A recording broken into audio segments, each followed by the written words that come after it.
नमस्कार, मी केतकी जोशी टॉक टाइममध्ये तुमच्या सगळ्यांचं स्वागत आहे। आजचा दिवस आहे हेल्थ टॉक टाइमचा। पावसाळा सुरू झालेला आहे आणि त्यामुळे साहजिकच पावसाळ्यामुळे पाण्यामुळे होणारे आजार सुद्धा सगळीकडे दिसायला लागलेले आहेत। हे नेमके आजार कोणते आहेत, याबद्दल काय काळजी घेतली पाहिजे, काय उपचार केले पाहिजेत, या सगळ्याबद्दल आज आपण बोलणार आहोत आणि त्यासाठी आपल्या सोबत असणार आहेत फिजिशियन डॉक्टर अमित सराफ। खूप खूप स्वागत आहे सर या कार्यक्रमात। पावसाळ्यातल्या या सगळ्या आजारांबद्दलची सगळी माहिती आम्हाला तुमच्याकडून घ्यायची आहे। तुमचे जर काही प्रश्न असेल, जर काही शंका असेल तर तुम्ही देखील आम्हाला फोन करू शकता आणि त्यासाठी आमचा हा नंबर लिहून घ्या। आमचा नंबर आहे 022 668 99263। आपण सुरुवात करतोय कार्यक्रमाला। सो पावसाळा आता सुरू झाला आहे आणि पाणी तर मुंबईमध्ये तर पाणी सगळीकडे बहुतेक ठिकाणी तुंबलेलं दिसतच आहे किंवा पाणी स्वच्छ सुद्धा येईल की नाही याची गॅरंटी देता येत नाहीये। कोणकोणते आजार या कालावधीमध्ये होऊ शकतात? दूषित पाण्यामुळे विशेषतः होणारे कोणते आजार आहेत? दूषित पाण्याने बेसिकली आम्ही दोन प्रकारचे आजारपणा बघतो पावसाळ्यामध्ये। दूषित पाण्याचं सेवन झालं तर, कन्झम्पशन झालं तर, किंवा दूषित पाण्याशी आपला संपर्क आला, एक्सपोजर झालं तर सेवन केल्यामुळे पोटाकडले आजार आणि संपर्क आल्यामुळे काही तिकडनं मिळालेले इन्फेक्शन, तर सेवन केल्यामुळे हेपटायटिस, जॉन्डिस, गॅस्ट्रो, टायफॉइड असे काही प्रकारचे इन्फेक्शन पोटी जाऊन लागू शकतात आणि काही पायांना जखमा असतील, आपण त्या दूषित पाण्यातनं चाललो वगैरे कधी कदार, तर त्यातनं जे इन्फेक्शन लागू शकतात, लेप्टोस्पायरोसिस वगैरे अशा गोष्टी याही त्यातनं दिसून येतात, टेटनस वगैरे सारख्या इन्फेक्शन। तर हे दोन प्रकारचे एक्सपोजर्स आहे। एक ऑलटुगेदर तिसरा एक्सपोजर म्हणजे दूषित पाण्यामध्ये बऱ्यापैकी मलेरिया, डेंग्यू, चिकनगुनियाचे डास त्यांचं तिकडे अंडी घालून ते बऱ्यापैकी प्रमाणात वाढतात। तर त्या डासांमुळे आपल्याला होणारे चिकनगुनिया, मलेरिया, लेप्टोस्पायरोसिसचे इन्फेक्शन पण दिसून येतात। असा हा सर्वत्र एक्सपोजर पावसाळ्यामध्ये दिसून येतो। असं जसं तुम्ही म्हटलं की पाणी पिण्यामुळे, विशेषतः दूषित अस्वच्छ पाणी पिण्यामुळे जे आजार होतात, काय लक्षणं आहेत याची? कारण अनेकदा पाणी स्वच्छ आहे की अस्वच्छ आहे आपल्याला कळत नाही, तर काय काळजी घेतली पाहिजे आणि या आजारांची काय लक्षणं आहेत? काळजी म्हणजे सर्वप्रथम व्यवस्थित पाण्याला उकळून घेणं, कुठलेही पदार्थ बाहेरचे सांगितल्याप्रमाणे सगळेच म्हणतात अवॉइड करायलाच हवे, खास करून पावसाळ्यामध्ये। कारण कितीही म्हटलं तरी कंटॅमिनेशन हे टाळता येत नाही बाहेर। मग शिवाय अन्न बाहेरचं झाकलेलं असेल का, त्याच्यावर माशा बसतायत का, त्यामुळे बाहेरचं अवॉइड करणं, आपलं घरातलं जेवण स्वयंपाक झालं की झाकून ठेवणं, जेवणाच्या अगोदर त्याला व्यवस्थित प्रॉपर टेम्परेचरला गरम करून घेणं, या 2-3 गोष्टींनी आपण एक्सपोजर हा टाळू शकतो। सपोज तरी सुद्धा एक्सपोजर झालाच, अशा दूषित पाणी किंवा जेवण आपल्या पोटी गेलं तर सुरुवातीचे लक्षणं म्हणजे असं मलेज आपण ज्याला म्हणतो की थकवा, काही करण्याची ताकद नाही, इच्छा नाही, त्यानंतर येणारा ताप आणि त्यानंतर होणारे पोटाकडले प्रॉब्लेम की कधी जुलाब होतात, कधी काही उलट्या सुरू होतात, हे लक्षणं आहेत जे झाल्या ताबडतोब मेडिकल अटेन्शन घ्यायला हवं। सर, पाणी उकळण्यासंबंधी तुम्ही सांगितलं की तर हे पाणी कसं उकळलं पाहिजे, म्हणजे काही ठराविक वेळ किंवा काय पद्धतीने उकळलं पाहिजे? कारण सर्वसाधारणपणे गरम झालं पाणी की उकळलं असं मानलं जातं। त्याला रोलिंग बॉईल टेक्नॉलॉजी म्हणतात की पाणी आपण उकळत ठेवलं की ते गरम व्हायला सुरुवात होते आणि काही वेळाने त्याच्यामध्ये असे उकळी आपण ज्याला म्हणतो की बुडबुडे दिसून येतात। बॉइलिंग व्हायला सुरुवात झाली की तिकडनं पुढे 3 मिनिटं अजून ते बॉईल करत ठेवावं। त्याला रोलिंग बॉईल आपण म्हणतो की बॉइलिंग टेम्परेचर अचीव्ह झाल्याच्या नंतर ते टेम्परेचर आपण 3-1 मिनिटं अजून मेंटेन केलं तर त्याच्यामध्ये ऑलमोस्ट सर्वत्र केमिकल्स, लिव्हिंग ऑर्गॅनिझम्स वगैरे सगळे हे नष्ट होतात। आणि सर, दुसरा प्रकार जो तुम्ही सांगितला, दुसरे आजार जे आहेत ते विशेषतः जे बाहेर पडतायत लोक, मुंबईसारखं ठिकाण असेल जिथे सातत्यानं बाहेर जे पाणी साठलेलं आहे त्याच्याशी संपर्क येतोच, हे कोणते आजार आहेत आणि त्याच्यापासून कसं वाचलं पाहिजे, त्यासाठी काय काळजी घेतली पाहिजे? एक्सपोजरने होणारे आजारपण की जिकडे आपल्याला चामडीला, आपल्या डोळ्यांना जो घाण पाण्याचा स्पर्श दिसून येतो, त्यात लहान मुलं आपण बघतो बऱ्याच वेळा समुद्रामध्ये बसणं ते कुठे डबक्यामध्ये खेळतात किंवा ऑफिसच्या जाणाऱ्या लोकांना बऱ्याच वेळा पाण्यातनं जावं लागतं, तर त्यातनं कंजंक्टिव्हायटिस म्हणजे डोळे आले तर डोळ्याची साथ येऊ शकते ते दूषित पाणी लागलं तर, किंवा पायामध्ये कुठे जखमा असल्या, बऱ्याच वेळा अशी किरकोळ जखम की आपण जरी एखादं नख कापताना, आपलं नख कापताना फार खोलवर कापलं गेलं, तिथे थोडीशी जखम झाली, ती जखम पण पुरेपूर असते मे बी कंटॅमिनेशन करून द्यायला। तर असे हे एक्सपोजरने होणारे लेप्टोस्पायरोसिस, कंजंक्टिव्हायटिस सारखे आजारपण आहे। त्याला घरी आल्यावर, स्पेशली ऑफिसवरनं किंवा शाळेतली मुलं घरी आल्यावर, जर आपण आधीपासून सवय आहे हात तोंड सगळे धुवायची, पाय वगैरे धुवायची, ते स्वच्छ धुवून घेणं, गरम पाण्याने प्रेफरेबली आंघोळ करून घेणं आल्यावरती, हायजीन खूप महत्वाचं आहे। त्याच्याने आपण या झालेल्या एक्सपोजरला एक डायल्यूट करू शकतो किंवा एक्सपोजर वॉशआउट करू शकतो। आणि असं जसं तुम्ही सांगताय लेप्टोस्पायरोसिस असेल किंवा डोळ्यांचे तर लक्षणं माहिती आहेत, पण लेप्टोस्पायरोसिसची लक्षणं काय आहेत? लेप्टोस्पायरा करून सुरुवातीला नेहमीच थंडी तापनी लक्षण करून देईल की जोराची थंडी, जोरात त्या 100च्या वरती होणारा ताप, त्यासोबत अंगदुखी वगैरे बऱ्यापैकी दिसतं. लेप्टोस्पायरा हा खास करून लिव्हरकडे जाणारा ऑर्गॅनिझम आहे. तर कधी कदार कावळेनी पण याची सुरुवात होऊ शकते.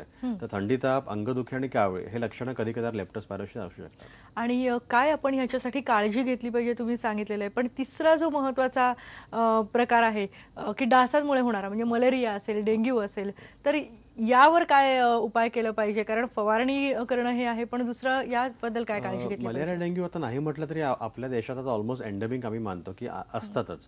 इतर वेळेला उन्हाळ्याच्या दिवसांमध्ये वगैरे तसंही पाणी साठणं जरा कमी होतं. पावसाळ्यामध्ये पटापट पाणी साठायला लागतं. मग ते कुंड्यांमध्ये असू दे, घरामध्ये, घराच्या बाहेर असू दे, तर कुठेही पाणी न साठू देणं. रेग्युलरली आपले कुंड्यांचं की आजकाल बऱ्यापैकी फेंगशुई झाडं पण घरी ठेवतो, पाणी चेंज करून घेणं. बऱ्याच वेळा अक्वेरियमच्या पाण्याला आपण चेंज करायला हवं, अच्छा. ज्याच्यामध्ये डास येऊ शकतात. एसीचं फिल्टर्स, एसीचं सर्व्हिसिंग खूप महत्त्वाचं आहे, बिकॉज त्याच्यामधल्या पाण्यामध्ये सुद्धा स्वच्छ पाण्यामध्ये असणारे डास पण दिसून येतात. त्यामुळे हे रेग्युलरली सर्व्हिसिंग, स्वच्छता, फवारे, पेस्टिसाइडचा वापर हे सगळं खूप महत्त्वाचं आहे. अगदी. आपल्याला फोन येतोय विरारहून. गोपाळ हिवराळे आहेत. गोपाळ, प्रश्न विचारा. हा, नमस्कार डॉक्टर साहेब, अमित सर. मला असं विचारायचं आहे डॉक्टर साहेबांना. हा, बोला गोपाळ. डॉक्टर असं म्हणताय की नेहमी सांगितलं जातं की पावसाळ्यामध्ये पाणी उकळून प्यावं, परंतु जर 4 महिने पावसाळा असतो तर 4ही महिने शक्य होत नाही हे आपल्याला पाणी उकळून पिणं वगैरे. तर त्याच्याबद्दल मला असं विचारायचं आहे की 4 महिने जर ते शक्य होत नसेल तर आपण जे पाण्यामध्ये जे ड्रॉप टाकतो ते ड्रॉप टाकणं शरीराला हानिकारक आहे का? किंवा माझा दुसरा प्रश्न असा आहे की नेमकं पाणी पावसाळ्यामध्ये कशा प्रकारचं प्यावं आणि नेमकं फिल्टर मधलं पाणी पिणं योग्य आहे का? त्यामुळे डॉक्टर साहेब काय सांगतील? जे ड्रॉप्स बद्दल त्यांनी प्रश्न विचारला. अनेक ठिकाणी उकळून घेण्याच्या ऐवजी ड्रॉप्सचा पर्याय स्वीकारला तो. काय सांगाल? क्लोरीनचे ड्रॉप्स मिळतात. ट्रेडिशनल मेडिसिन आहे. अगदी क्लोरीनची पावडर आधीपासून टँक्समध्ये टाकली जाते. आजकाल क्लोरीन वॉटरच्या लहानशा बाटल्या मिळतात. टाकणं योग्य आहे. क्लोरीननी बऱ्यापैकी इन्फेक्शन हे आपण टाळू शकतो, मारू शकतो. पण उकळण्याला एक त्याच्यामध्ये जो फायदा आहे की त्यात लिव्हिंग ऑर्गॅनिझम्स आणि केमिकल्स हे सगळे मारले जातात. हा मोठा फायदा आहे. फिल्टर्सबद्दल कसं आहे की तुमचं घरातलं फिल्टर तुम्ही किती चांगलं सर्व्हिसिंग करून घेता, आतल्या कॅन्डल्स किती व्यवस्थित तुम्ही स्वच्छ ठेवता, त्यातनं त्याची क्षमता डिसाईड होते की वर्ष जर वापरलेला फिल्टर आहे त्याला सर्व्हिस नाही केलं आणि त्यातनं पावसाळ्यामध्ये एक्सपेक्ट करणं, बिकॉज पावसाळ्यामध्ये दूषित पाण्याचा लोड खूप जास्त आहे, कंटॅमिनेशन खूप जास्त आहे, तर फिल्टरचा वापर पण तितका जास्त होतो. त्यामुळे त्याला पावसाच्या अगोदर सर्व्हिस करून घेणं, त्यातनं मग पाणी सेवन करणं हे महत्त्वाचं आहे.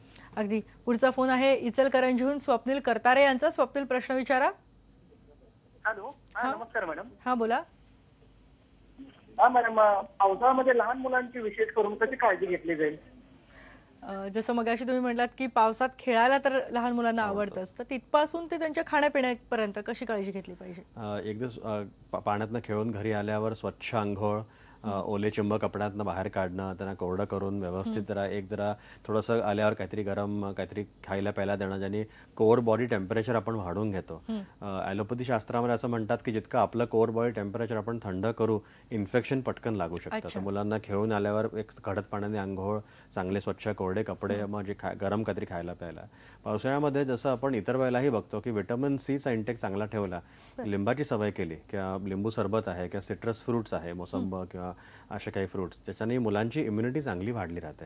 तर याचा वापर रेग्युलरली पावसाळ्यामध्ये खास करून केल्याच्यामुळे मुलांना त्रास होणार नाही. सर, आहाराविषयीच मला विचारायचं आहे की पावसामध्ये विशेषतः गरम गरम चमचमीत पदार्थ खावेसे वाटतात, तर कशी काळजी घेतली पाहिजे? हे पदार्थ किती प्रमाणात खाल्ले पाहिजेत, त्याबद्दल काय सांगाल? शक्यतो बाहेरचे तर नाहीच, कारण बाहेर मी सांगितल्याप्रमाणे कितीही जरी व्यवस्थितपणा असला तरी घरच्या एवढी स्वच्छता आणि प्रिकॉशन्स नाही घेतली जात. सेकंडली, जेवण नेहमी झाकून ठेवणं, ते कन्झ्युम करण्याच्या अगोदर गरम करून घेणं. मग भरपूर पाण्याचा इंटेक, भरपूर म्हणजे घरातलं उकळलेलं पाण्याचं इंटेक चांगलं ठेवून आपण बऱ्यापैकी टॉक्सिन्स वगैरे हे फ्लश आउट करून देतो. त्यामुळे बाहेरचं जरी खाल्लं गेलं तरी आपण रेग्युलरली फ्रूटचा इंटेक ठेवला किंवा पाण्याचा इंटेक ठेवला, रेग्युलर एक्सरसाइज आपण केला तर आपली प्रतिकारशक्ती आपण वाढवतो आणि त्याच्याने बाहेरनं लागणाऱ्या इन्फेक्शनाचं प्रमाण आपण टाळू शकतो. नक्कीच. पुढचा फोन घेऊयात. भायखळ्याहून अमोल चिंतामणी आहेत. अमोल, प्रश्न विचारा. नमस्कार डॉक्टर साहेब, मी अमोल चिंतामणी बोलतोय भायखळ्याहून. डॉक्टर साहेब, माझा असा प्रश्न आहे की बिल्डिंगच्या टाकीमध्ये जर आम्ही गप्पी मासे सोडले तर त्यांनी पावसाळ्याचे होणारे आजार अवॉइड करू शकतो का? गप्पी माशांना खास करून सोडलं जातं नॉन पोर्टेबल पाण्याच्या ठिकाणी. म्हणजे फिल्ट्रेशन सिस्टम, आता बिल्डिंगच्या टाक्या अक्षरशः तो लास्ट स्टेप झाले जिकडनं तुम्ही कन्झ्युम करणार, त्या ठिकाणी सोडलं जरा योग्य नाही.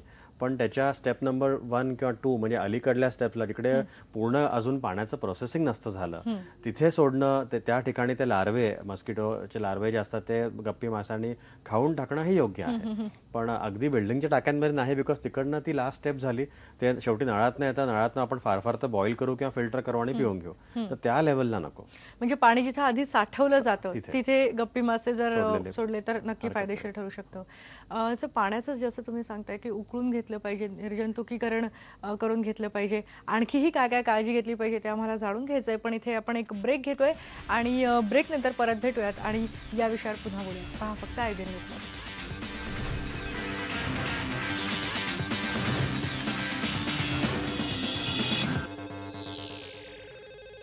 पावसाळ्यात दूषित पाण्याने होणाऱ्या आजारांबद्दल आणि त्याबद्दल घ्यायच्या काळजीबद्दल आज आपण बोलतोय आणि आपल्यासोबत आहेत डॉक्टर अमित सराफ. आपल्याला आंबेजोगाईहून फोन आहे. गणेश दुधारे यांचा. गणेश, प्रश्न विचारा. हा, नमस्कार मॅडम. हा, बोला. सर, मी अंबाजोगाई गणेश दुधारे बोलतोय. मला सरांना असा प्रश्न आहे की सर, प्रत्येक ऋतूमध्ये पाण्याची काळजी ही वेगवेगळी घेतली पाहिजे, विशेषतः करून पावसाळ्यामध्ये कशी काळजी घेतली पाहिजे याच्याशी संबंधित आहे की कशा प्रकारे पावसाळ्यामध्ये पाणी पिण्याविषयी काळजी घेतली पाहिजे. आपण पुढचा फोन घेऊयात. विरारहून हिमांशू कोरे आहेत. हिमांशू, प्रश्न विचारा. नमस्कार सर, मी विरारहून हिमांशू कोरे बोलतोय. माझा प्रश्न असा आहे की वॉटर प्युरिफायरचं पाणी हे उकळवलेल्या पाण्यात शुद्ध असतं का? आणि दुसरा प्रश्न आहे की पाणी जास्त उकळल्यानंतर ते मिनरल कमी होतात. तुमचा दुसरा प्रश्न परत विचारा. पाणी जास्त उकळल्यामुळे मिनरल कमी होतात. अच्छा, काय सांगाल सर? उकळलेलं पाणी हे नेहमीच कुठल्याही रिसर्चनी प्रूव्ह केलंय की तुम्ही कित्यांदाही फिल्टर करा, कित्यांदाही काही केमिकल्स त्याच्यामध्ये वापरा, पण बॉइलिंग वॉटर आजही सर्वात श्रेष्ठ मानलं जातं की त्याच्यातनं जे पाण्यात प्युरिटी मेंटेन असते ती सर्वात जास्त आहे. रोलिंग बॉईल स्पेशली टेक्नॉलॉजीने केलं तर. दुसरा त्यांचा प्रश्न होता की उकळलेल्या पाण्याने त्यातलं मिनरल कंटेंट कमी होतो का? खरं तर असं काही नाही आहे, कारण मिनरल कंटेंट जो आहे तो उकळण्याशी संबंधित नाही आहे. त्यामुळे आपण कुठल्याही रित्या त्याच्यामध्ये मिनरल्स कमी होऊ देत नाही उकळायला गेल्यामुळे. ती प्रथा अगदी सोपीशी आहे, सोयीस्कर आहे, तर वापरावी. सर, माझा असा प्रश्न आहे की पावसाळ्यामध्ये काही आजार जे आहेत ते पटकन होतात, अनेकांना तर लगेचच संसर्ग होतो या आजारांचा. प्रतिकारशक्ती कमी आहे असं वारंवार बोललं जातं, तर नेमकं काय करावं प्रतिकारशक्ती वाढवण्यासाठी आणि आहार कसा घ्यावा? प्रतिकारशक्ती ही अगदी आता आपण पावसाळ्यावर बोलत आहोत तर रातोरात वाढणारी गोष्ट नाही. त्यावरती आपण अनेक महिने वर्ष जर एक पर्टिक्युलर प्रकारचं डिसिप्लिन मेंटेन केलं, फारशा गोष्टी लागत नाही, पण एक रोज अर्धा तास काहीतरी व्यायाम केला, चालणं केलं, एक्सरसाइज केलं, आहारामध्ये सिम्पलसं आहार जिथे पाण्याचा इंटेक चांगला आहे, फळं रेग्युलरली होत आहेत, पालेभाज्या रेग्युलरली कन्झ्युम होत आहेत, थोड्याशा प्रमाणामध्ये काही ड्रायफ्रुट्स आहे त्यांचं प्रमाण आपण व्यवस्थित ठेवलं तर अशा रीत्या आपण आपली इम्युनिटी चांगली ठेवू शकतो. जास्त भर नेहमी द्यावा व्यायामावरती, बिकॉज आहार नाही जरी म्हटला तरी आपल्या प्रत्येकाच्या घरी आपण थोडाफार रित्या तो डिसिप्लिन्ड आणि परफेक्ट करायचा प्रयत्न करतो. व्यायाम हा महत्त्वाचा आहे. तेव्हा जाऊन पाऊस असो की हिवाळा असो, आपण त्या वेदरमध्ये आपल्याला त्रास असा होत नाही. सर, तुम्ही फळांबद्दल जे सांगताय मला त्याबद्दल तर प्रश्न विचारायचा आहे, पण आपण पुढचा फोन घेऊयात. कोपरगावहून आहेत राहुल होले. राहुल, प्रश्न विचारा. हा, सरांना प्रश्न विचारायचा होता. मॅडम, आमच्या गावामध्ये जे कॅन भेटतात, म्हणजे काहींची किंमत आहे 50 रुपये, काहींची 60 रुपये, काही 100 रुपये, काही 10 रुपयाला, पण जे 20 लिटरचे कॅन असतात, तर ते पाणी स्वच्छ आहे त्याच्या किमतीतून ओळखायचं का चवीवरनं कशाने ते म्हणजे ओळखायचं पाणी स्वच्छ आहे की नाहीये? हा प्रश्न होता सरांसाठी. अनेकदा ग्रामीण भागांमध्ये जे कॅन्स मिळतात पाण्याचे तर त्याच्या किमती वेगवेगळ्या आहेत, त्यामुळे ते पाणी स्वच्छ आहे की नाही ते कसं ओळखायचं? आय थिंक ते स्वतः घरी जाणून घेणं, आपल्याकडे ती सामग्री नसतेच की पाण्यामध्ये इम्प्युरिटीज, कंटॅमिनेशन किती आहे.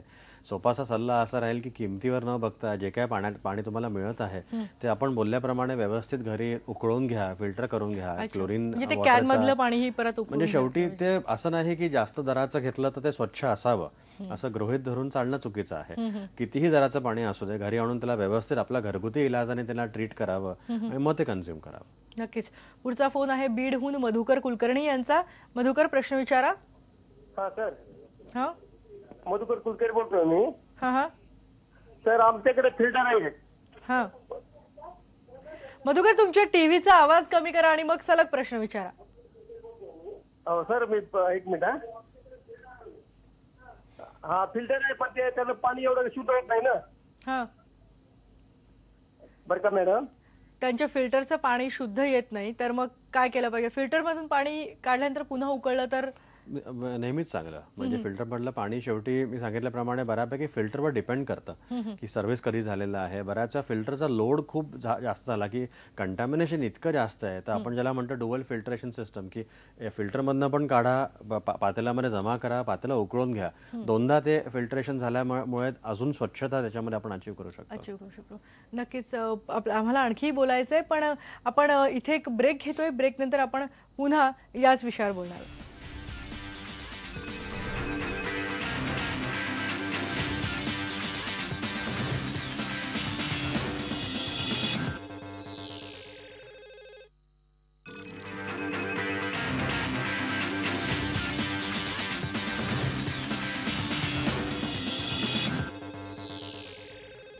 हेल्थ टॉक टाइममध्ये आज आपण बोलतोय पावसाळ्यात दूषित पाण्यामुळे होणारे आजार, आणि डॉक्टर अमित सराफ आपल्याला मार्गदर्शन करतायत. वाशिमहून फोन आहे प्रियंका पवार यांचा. प्रियंका, प्रश्न विचारा. नमस्कार डॉक्टर साहेब. मी प्रियंका पवार बोलते. बोला. माझा प्रश्न असा आहे की माझ्या घरात माझी ताई काविळ या आजाराने मरण पावली आहे. यापुढे आमच्या कुटुंबावर ही वेळ येऊ नये म्हणून आम्ही काय काळजी घ्यावी याबद्दल मला सांगा. कावेळीचा खूप मोठा फटका बसलाय त्यांना. साहजिक आहे, घरामध्ये एक असं झाल्यावरती जरा थोडीशी भीती वाटणं. पाण्याने होणाऱ्या कावळीचे काही जंतू असतात. सगळीच कावळी काही पाण्याने होत नाही. हेपॅटायटिस ए आहे, ई आहे, हे काही जंतू खास करून पाणी किंवा जेवण, दूषित पाण्याने किंवा दूषित जेवणाने पोटी जाऊ शकतात. तर आपण जसं आत्तापर्यंत सांगितलं की पाणी असेल तर उकळून घेणं, फिल्टर करून घेणं, जेवण असेल तर गरम करून झाकून घेणं, इतर वेळेला विटॅमिन सीचा इंटेक, लिंबाची सवय करणं, प्रतिकारशक्तीच्या मागे रोजचा व्यायाम आहे, थोडंसं फळभाज्या, पालेभाज्यांचं इंटेक चांगलं ठेवणं, असं करूनच आपण स्वतःची एक प्रतिकारशक्ती आणि स्वतःला या इन्फेक्शन टाळू शकतो. हा एक सल्ला मी देऊ इच्छितो. नक्कीच. पुढचा फोन घेऊयात आपण. सायनहून कल्याण इंगळे आहेत. कल्याण, प्रश्न विचारा. हा मॅडम, मी कल्याण इंगळे बोलतोय. हा बोला. तर मी ऍक्च्युली नांदेड जिल्ह्यातला आहे. तर आमच्या विभागामध्ये बहुतेक जागी बोर चालतात, पाण्याचे बोर चालतात. तर त्या बोर मधून जे पाणी जे येतं हार्ड वॉटर येतं, त्याचं मुंबई विभागामध्ये सॉफ्ट वॉटर आहे, त्याचं तिकडे हार्ड येतं वॉटर करायचं. तर ते पिण्यासाठी कितपत योग्य आहे मॅडम? ते बोरचं पाणी पिण्यासाठी कितपत योग्य आहे? बोरिंग पाणी शक्यतो नाही कन्झ्युम करावं, कारण जर पर्यायच नसेल तर त्याला परत म्हणजे बॉईल करणं आणि फिल्टरेशन हा एकच उपाय झाला. बोरिंग पाण्याची एक सवय करावी लागते. बोरिंग पाण्यामध्ये कंटॅमिनेशन जास्त असतं. हे दोनच फक्त फरक आहे. असं नसतं की आपल्या शरीराला त्याने काही हानिकारक इफेक्ट्स वगैरे होतात. जर उपाय दुसरे काहीच नाही तर मग आपण जे काही डिस्कस केलं त्या हिशोबाने त्या पाण्याला ट्रीट करून घेणं आणि मस्त ते कन्झ्युम करणं हा एक उपाय झाला. शक्य झालं तर नेहमीच सॉफ्ट वॉटर हे आयडियल असतं ह्युमन कन्झम्पशनसाठी. पण बोरिंगचं पाणी व्यवस्थित उकळून घेणं, फिल्टर करून घेणं, केमिकल क्लोरीनचा वापर करणं, हे त्यांनी आपण ट्रीट करू शकतो त्याला. नक्कीच. डॉक्टर, मगाशी तुम्ही म्हणालात की पावसाळ्यात पालेभाज्या, फळभाज्या हे सुद्धा खाल्लं पाहिजे, पण पालेभाज्या आहेत या धुण्यासाठी कशी काळजी घेतली पाहिजे? कारण की पाणी जर स्वच्छ नसेल तर पालेभाज्या त्यांनी धुतल्या तर पुन्हा त्रास होऊ शकतो. तर काय सांगा?